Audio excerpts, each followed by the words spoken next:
Hi, my name is Sharon Freeman, and I'm going to talk today about Chapter 8 in Skinner's behavior book. And so the chapter mostly deals with causes and reasonings of why we do things, why we do certain behaviors.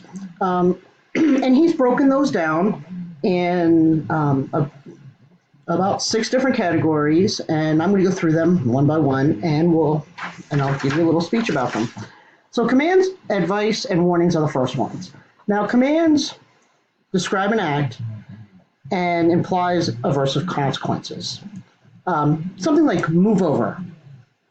And really, it really should be move over or else, because most of the time there is an implied consequence to not doing what you're being commanded to do. If you're in the service and your officer tells you something to do something, you're going to get in trouble if you don't do it. So it's just something you just do. The next thing is advice and warnings. Now, they kind of go hand in hand because it specifies a behavior and implies some positive reinforcing consequences. And it's really about the person that you're taught, the speaker is trying to give advice. And sometimes the advice is based on something they know of or some incident they've seen, or they try to give a warning. Now, on page 139, there's a quote that I really like. It says, "A person who is following directions, taking advice, heeding warnings, or obeying rules and laws does not behave precisely as one who has been directly exposed to the contingencies, because description of a contingency is never complete or exact." So if I go on hikes a lot with my dog, and so I go to the state park, and there's always, signs that say, beware of bears, or people will tell you, hey, we saw a bear up there, you might want to avoid that trail. Now, I've never ran into a bear. I don't think the idea that I have in my head of what could happen is enough for me to heed that warning. For some people who may have not have had any, have not heard of anybody who's gotten attacked by a bear, who has never maybe seen a bear, thinks bears are like teddy bears, cute and cuddly, they may not be apt to follow that warning.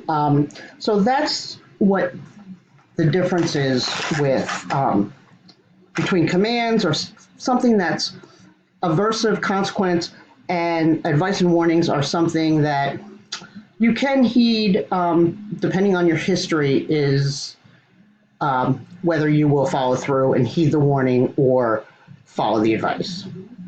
The second part deals with directions and instructions. What would we do in life if we didn't have directions? I know some people don't like to look at them, but I, for one, am a direction follower. I've done too many things, tried too many things on my own, and realized just follow the directions. So they don't impart knowledge, though, because once you know how to operate a vending machine, the instructions are right there for you to look at every time you use the vending machine. Is it something that you need to have in mind or that you need to learn? So Skinner says that directions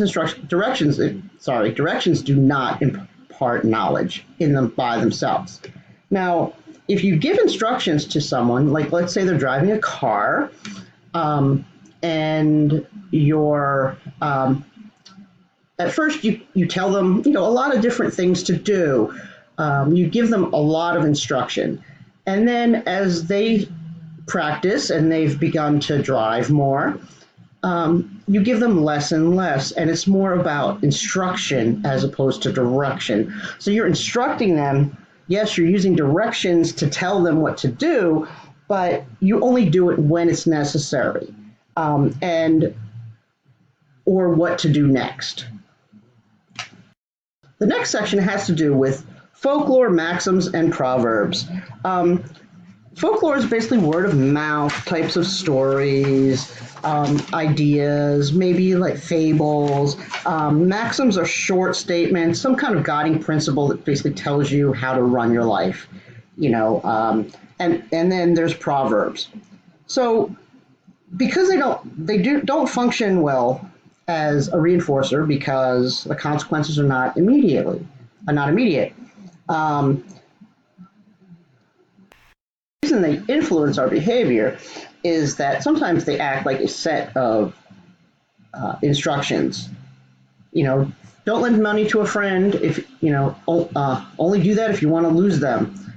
Um, you know, and so those type of things are things that influence our behavior and cause us to act the way we do. The next one is government and religious laws. Now, this one is a pretty strong influence on what causes our behavior. Um, the government laws and really social laws, ways for people to interact with each other. You know, we think about some of the more extreme ones, like don't steal, don't kill your neighbor. But there's also things, like destruction of property, things that rules about um, living in a house, how many people can live in a house. And depending on where you live, that can be different. So it's mostly to protect laws, religious laws, and government laws are put into place to protect us in a social group. And they're powerful contingencies because they're almost immediately reinforced. So if you go and you save someone from a burning building, you are a major hero because it's not necessarily a government law, but if you see somebody in trouble, a lot of states do have the law that you can't just stand there and let things happen if you're trained in CPR, which many of us healthcare providers are. It's almost it is a law in some states that you have to, if you're trained in CPR and you see someone in trouble, that you have to help them. So in that way, it helps society. And on the other side of that, if you break the law, there are punishment that is contingent on that behavior. So, if you steal from a store and you get caught, you're going to end up with some great consequences to that. And that is enough to cause us to follow them. With religious laws, I'm not too familiar with that because I'm not very religious I haven't been brought up to practice religion extensively. But from what I have seen is that it seems like there's lots of reinforcing going on for things like going to church and doing good deeds and behaving in a manner that is kind to others. So that can influence our behavior and cause us to behave in certain ways, knowing that we'd be breaking religious laws or social laws not to behave that way. And then there's the laws of science. It's behavior shaped by natural contingencies. And it's things like the example in the book is about a gas who uses billows to build the fire better, to stoke his fire. And he learns that if he uses a certain pattern based on the laws of the oxygen going into the fire and the carbon dioxide coming out, um, that using the bellows more effectively makes his job more effectively, and he's learned through that. So that's why that causes him to use the bellows in a certain way. And so things like that are typically more effective because because it's something that's a natural law. And once you discover the benefits of it, it reinforces itself. And on page 137, it says, by learning the laws of science, a person is able to behave effectively under the contingencies of an extraordinary complex world.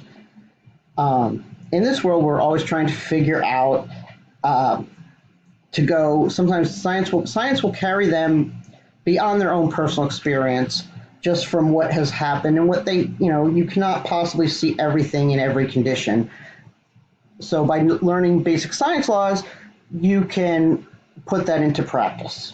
The next thing that Chapter 8 covers is contingency-shaped versus rule-governed behavior. And it's true that rules can be learned more easily than the time it takes for behavior to be shaped by contingencies. You can use the law.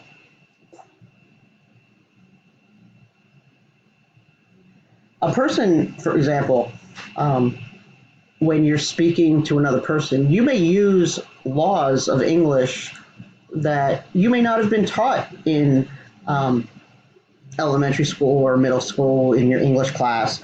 It doesn't mean you don't use the rule just because you can't name the rule that applies. So in that way, as far as grammar goes, people naturally speak the way in grammatically correct terms, even if they don't know, they haven't learned the rules. It's something that just happens. But if we didn't follow rules, what would our society look like? Rule-following behavior is said to be the basis of civilization, really, because if you don't have people that are willing to get together and follow the rules, then the civilization is not going to work. So this causes the people in the civilization to behave appropriately, even though you're not thinking about the rules. It goes back to that same area where you don't necessarily, when you speak grammatically correct, you're not thinking about, yes, I'm using the following grammar rules. I'm using, use this pronoun, whatever. You're not thinking about that, but you're still following the rules. So you don't think that every day you're not thinking, I'm doing this for the betterment of the society, simply by following the rules. And although we're always trying to find the causes for things, there's some behavior like listening to music that I don't want to know. I feel like there's some stuff that goes on under my skin when I listen to music that I can't explain, and I don't know if there's rules for that, but I can't explain it. And so sometimes the not knowing is, part of, or not wanting to know is part of the natural rule. So the question I have for you is that we have all these reasons about why we behave certain ways. And, with deduction, and Skinner had said that there's no absolute truth. So, and that we tend to derive anything that's like that, that's no absolute truth, tend to be derived from old rules. So we just make up new rules based on old rules and think that we made something great and new. But is there something called absolute truth? Do you think there is? Let me know. And then the other rule is, which do you think has a stronger influence over our behavior? Government and religious rules and laws, or laws of science? I look forward to seeing your answers. Have a good day.